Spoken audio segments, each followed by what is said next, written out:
Hello friends, रूट and Priya's foodie लाईफवरती आपलं खूप खूप स्वागत आहे. तर आज आपण अगदी सोपे आणि झटपट होणारी अशी रेसिपी म्हणजे रसगुल्ले बघणार आहे, जे की बहुतेक लोकांना आवडतात आणि लहान मुलांना स्पेशली खूप आवडतात. तर विकतचे रसगुल्ले ज्यामध्ये की काहीतरी भेसळ असते, म्हणजे की जसं की आपण कॉर्नफ्लॉवर टाकलं जातं त्यामध्ये किंवा अजून काही मैदा, आणि म्हणून त्याचे टेक्स्चर खूप सॉफ्ट येतं.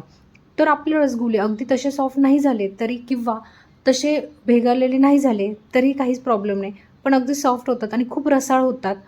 तर आता मी तुमच्यावर रेसिपी शेअर करते. तर सगळ्यात प्रथम आपण इथं अर्धा लिटर दूध चांगलं उकळून घ्यायचं आहे आणि मग लिंबाच्या साहाय्याने दूध आपण फोडणार आहे.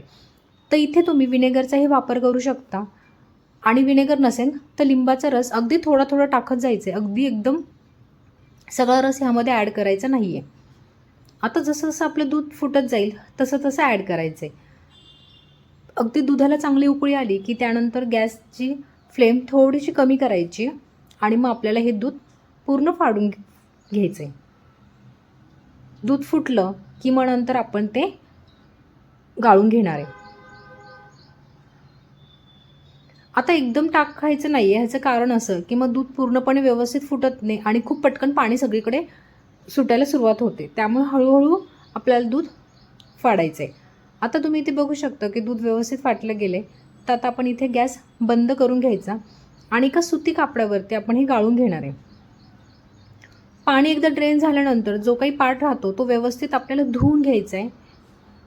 एक 2 ते 3 पाण्याने आपण तो व्यवस्थित आणि अगदी स्वच्छ धुवून घेणार आहे. आणि नंतर आपण हे बांधून ठेवायचं आहे.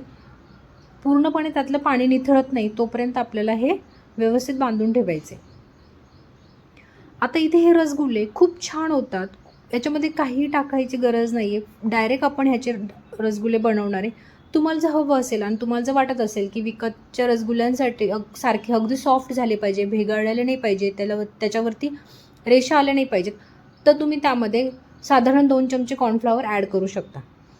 आता हे हाताच्या साहाय्याने अगदी व्यवस्थित कुस्करून घ्यायचे, एकजीव करून घ्यायचे. अगदी सॉफ्ट असा डो त्याचा तयार करायचा आहे आपल्याला. ज्यावेळेस आपण एक 5 ते 10 मिनटं कंटिन्यू ह्याला मळत राहू त्यावेळेस ते ॲटोमॅटिक सॉफ्ट होतं आणि खूप क्रीमी असं टेक्स्चर ह्याला येतं. रसगुल्ले बनवताना सगळ्यात महत्त्वाची स्टेप ही आहे, म्हणजे सगळ्यात महत्त्वाचं जे काही ह्यामध्ये कष्टाचं पार्ट आहे तो म्हणजे हे व्यवस्थित मळणं, एकजीव करणं आहे. तर आता इथे मी हे व्यवस्थित मळून घेते आहे. तुम्ही बघू शकता ह्या पद्धतीने ह्याला मळून घ्यायचं. एक 10 मिनटं मळल्यानंतर याचा एक व्यवस्थित अगदी सॉफ्ट मऊ असा गोळा तयार होतो.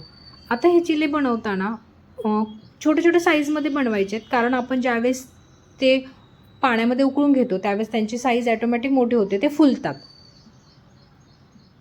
तर आता ते फुलण्यासाठी ह्यामध्ये काही टाकायची गरज नाही आहे. आता ह्या पद्धतीने जसे की आपण गुलाबजाम करतो त्या पद्धतीने ह्याचे गोळे बनवून घ्यायचे आहेत. अगदी व्यवस्थित मऊ असे गोळे तयार करायचे आहेत. साधारण आता हे गाईचं दूध आहे. गाईच्या दुधामध्ये 12 ते 15 रसगुल्ले तयार होतात अर्धा लिटर दुधामध्ये.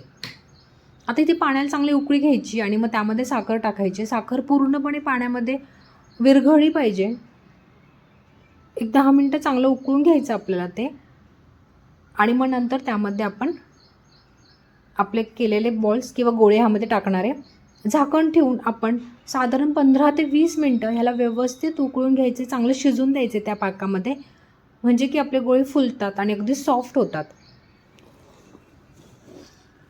आता इथे साधारण मीडियम फ्लेमवरती आपण पहिले 10 मिनटं त्याला चांगले वाफून घेणार आहे. तुम्ही बघू शकता आपले रसगुल्ले आपोआप फुलले गेलेले आहेत, मोठे झालेले आहेत. आता पुढचे 10 मिनटं आपण हे मंद आचेवरती उकळून घ्यायचेत. तर ह्या पद्धतीने आता आपले रसगुल्ले तयार आहेत. थंड झालं की आपण हे काढून घेणार आहे आणि एका टाईट डब्यामध्ये, बंद डब्यामध्ये फ्रीजमध्ये ठेवून द्यायचं आणि ह्याला व्यवस्थित मुरून द्यायचं. तर हे थंड झाले की खूप छान लागतात. तर नक्की ट्राय करा तुम्ही हे रसगुल्ले. अगदी सॉफ्ट आहेत, खूप सॉफ्ट होतात. ह्याच्यामध्ये काही टाकायची गरज नाही. नक्की रेसिपी ट्राय करा आणि चॅनलला सबस्क्राईब करायला अजिबात विसरायचं नाही. बाय.